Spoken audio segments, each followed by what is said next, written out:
জুলুম কি জিনিস, জুলুমের ফল বড় ভয়াবহ।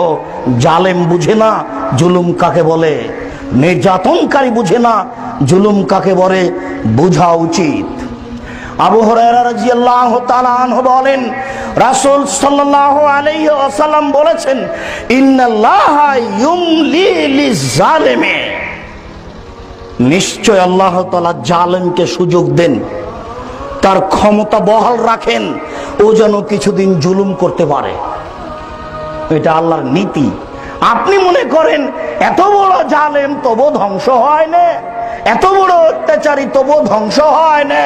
রাসূল সাল্লাল্লাহু আলাইহি ওয়াসাল্লাম বলছেন, জালেমকে আল্লাহ কিছু সুযোগ দিয়ে দেন।